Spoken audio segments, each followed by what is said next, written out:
Britain in the 1960s was buzzing with genuine automotive ambition. Bold new designs, daring engineering decisions, and a nation that truly believed its cars could take on the world and win. But not every story from that era ended in glory. Some cars launched with real promise, real excitement, and real money behind them, and then fell completely apart when it mattered most.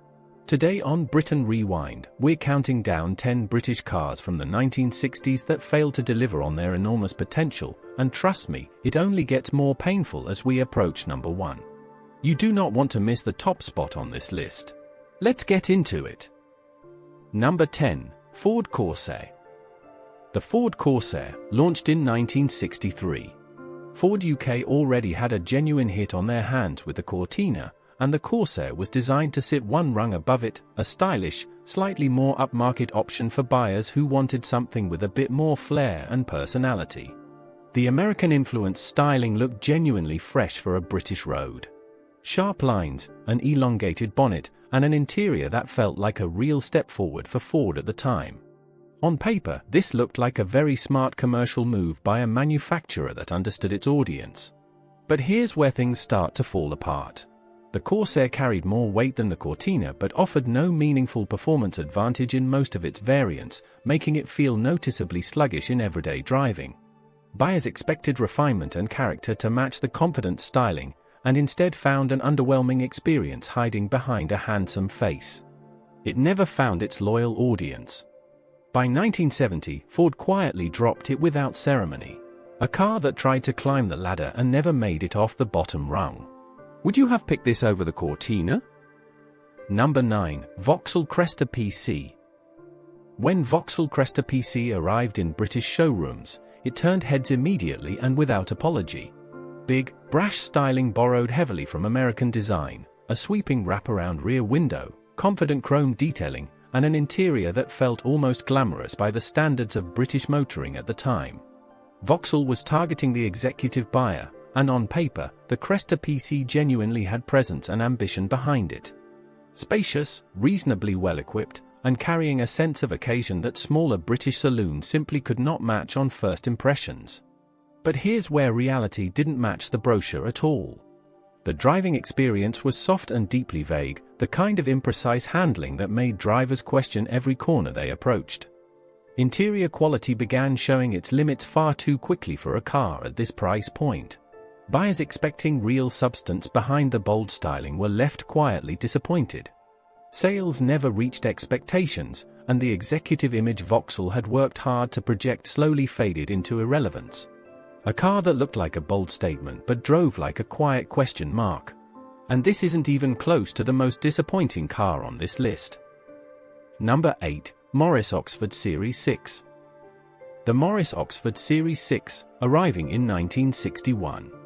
The Oxford name had been a reliable and genuinely respected part of British motoring for many years before this. Families trusted it, buyers returned to it, and when the Series 6 arrived, there was every reasonable expectation that it would carry that proud legacy confidently forward. It had a tidy updated appearance, a comfortable and familiar cabin, and the kind of steady dependable character that middle-class Britain had always valued in its cars. For a broad and loyal audience, this looked like exactly what was needed. But what happened next genuinely hurt the model. The Series 6 was almost immediately overshadowed by BMC's own brilliant 1100, which offered front-wheel drive, revolutionary hydroelastic suspension, and a genuinely modern driving experience at a competitive price. The Oxford felt like it belonged to the previous decade from almost the moment it left the factory floor, making it look slow and out of step with a rapidly evolving market. Buyers noticed quickly and made their feelings clear with their wallets. A perfectly decent car that arrived just as being decent stopped being enough to survive. Do you think it deserved this fate? Number 7. Triumph Vitesse. The Triumph Vitesse, launched in 1962, was based on the Herald platform. The Vitesse was Triumph's genuine attempt to inject real excitement and ambition into their lineup, a proper 6-cylinder saloon with twin headlights, sharper styling, and a price that put lively performance within honest reach of ordinary British buyers. It looked purposeful sitting on the road.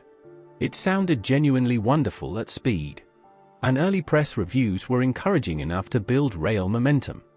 For a brief and exciting moment, it seemed like Triumph had built something genuinely special on a modest budget. But what happened next truly surprised buyers and badly embarrassed the brand. The original Vitesse suffered from severe handling instability caused by its swing-axle rear suspension setup, a design that could catch drivers dangerously off guard during hard cornering, particularly in wet conditions. The car could become genuinely unpredictable and frightening in the wrong hands at the wrong moment. Triumph eventually improved the suspension in later versions, but the early Vitesse left a lasting mark on the model's reputation that proved almost impossible to fully repair. A sporting car that turned against the very drivers who loved it most. Wait until you see what's coming at number 3, it only gets more painful from here. Number 6, Wolseley Hornet.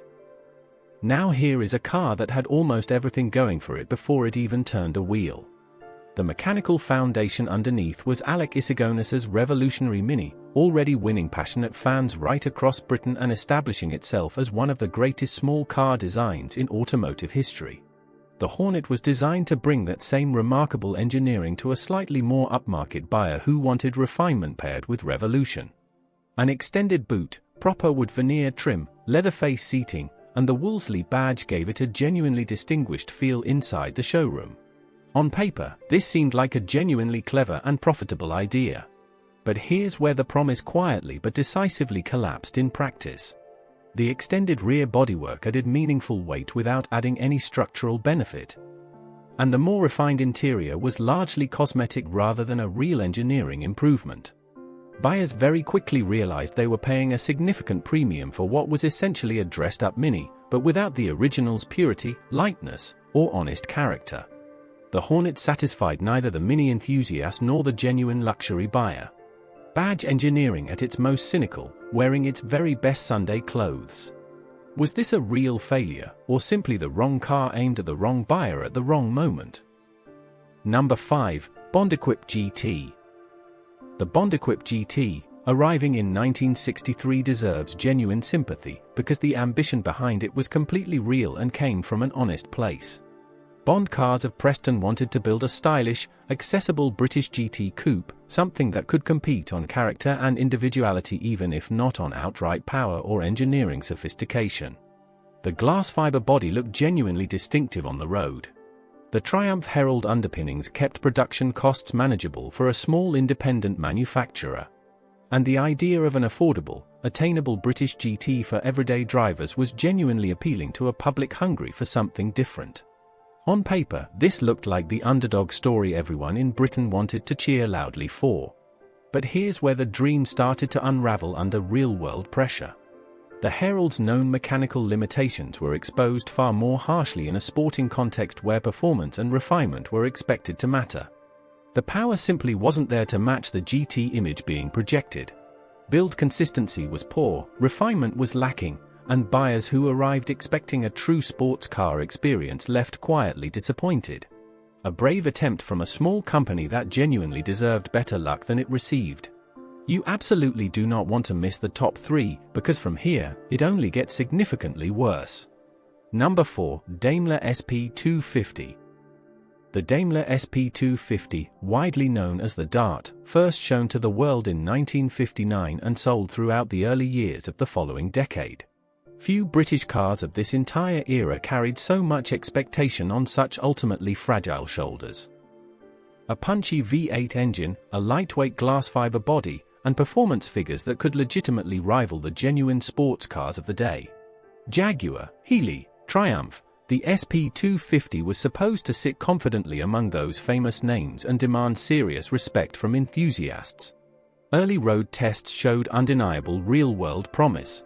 The engine was a genuine gem, responsive, characterful, and thoroughly enjoyable. The performance numbers were there in black and white. But here's where reality delivered a truly brutal and public verdict. The bodywork flex was extraordinary and deeply embarrassing. Doors would spring open uninvited over road bumps, the bodyshell visibly twisted under hard cornering stress, and build quality was inconsistent to a degree that seemed almost impossible for a car positioned as a serious sporting machine. Jaguar acquired Daimler in 1960 and quietly ended SP250 production by 1964. A magnificent engine tragically trapped inside a car that was simply not ready to do it justice. Number 1 changes everything, but this one comes painfully close. Number 3, Austin A250 Landcrab. The Austin A250, nicknamed the Landcrab by a public that never quite embraced it, launched in 1964. Stop for a moment and genuinely consider what this car actually was beneath its controversial skin. Designed by the great Alec Isigonis, featuring front-wheel drive, revolutionary hydrolastic interconnected suspension, and an interior spaciousness that surpassed virtually every competitor at any remotely comparable price point. It won the prestigious European Car of the Year award in 1965. The engineering was genuinely and demonstrably brilliant, ahead of its time in almost every measurable technical dimension. On paper, with those credentials, this should have been one of BMC's greatest and most celebrated triumphs. But here's where it fell apart in the real world where customers actually lived. The styling was deeply and almost universally unpopular from the very first day. Buyers found the blocky, heavy shape awkward and visually confusing, giving rise to that brutal nickname. It felt oversized and cumbersome navigating ordinary British roads and town traffic. A landmark piece of engineering that the buying public simply, stubbornly refused to love. Britain possessed one of the most technically advanced family cars in the entire world and largely turned its back on it. Does a car truly deserve to fail when the public simply cannot see past its appearance to understand its genius? Number 2, Hillman Imp. If any single car on this entire list genuinely deserves to break your heart, it is unquestionably this one. The Imp was Britain's considered answer to the Mini, a small, lightweight, rear-engined city car powered by an aluminium overhead cam engine that was technically sophisticated far beyond anything its modest price tag suggested. Derived from a Coventry Climax racing engine design, the engineering underneath was genuinely clever, packaged into something affordable, nimble, and full of character. Early excitement around the concept was completely real. The motoring press appreciated the ambition. Curious buyers began visiting showrooms in meaningful numbers. But here's where the real tragedy of this story begins. The rushed production timeline, driven partly by government pressure to establish the new factory in Linwood, Scotland, far removed from the established supply chain and experienced workforce, led directly to catastrophic quality control failures. Engines overheated consistently. Cooling systems proved deeply unreliable in everyday use. Serious mechanical faults flooded in from owners who had trusted the car with their daily lives. Roots Group's reputation absorbed a blow from which the company never truly recovered its confidence or momentum. A brilliantly conceived small car that was simply never allowed the time or conditions to actually be brilliant. Number 1, though, Number 1 was supposed to change the entire direction of British motoring. Number 1, Austin 3 Litre. And here, at the very top of our list, sits the car that most completely and painfully captures everything that went wrong with British automotive ambition in this extraordinary decade. BMC desperately needed a prestige saloon, something commanding enough to challenge Rover directly, something that would flatter senior executives and company directors, something that would represent the absolute best that Britain's largest and most powerful car manufacturer could produce for a discerning market. The brief was clear, the budget was committed, and the expectations from everyone inside the company were enormous. Early prototypes hinted at genuine promise. A big, comfortable, well-appointed saloon with a smooth and refined six-cylinder engine sitting under the long bonnet. This was supposed to be BMC's finest and most memorable hour. But here's where the story becomes almost unbearably painful to tell. The Austin 3 Litre sat on the fundamentally outdated Austin A250 floorpan, stretched and reworked in a hurry, but completely wrong for the prestige role being demanded of it. The result was a car that felt neither genuinely modern nor truly prestigious in any honest comparison. Handling was awkward, the body felt heavy and ungainly, and any buyer seriously considering Rover's elegant and sophisticated P6 saw absolutely no compelling reason to choose the Austin instead. Production lasted a mere 4 years. Fewer than 10,000 examples were ever built. A car that was meant to crown an empire, and instead marked the quiet, painful beginning of its long and irreversible decline. Britain had the ambition. It just couldn't always close the gap to execution. And that is our list, 10 British cars from the 1960s that promised the world and delivered something far less than anyone had hoped for. From cynical badge engineering exercises to genuine works of technical brilliance that the public refused to accept, this decade showed both the stunning creativity and the deep frustration that defined British automotive ambition at its most complicated. Some of these cars failed because of bad decisions made in boardrooms. Some failed because of terrible timing in a fast-moving market.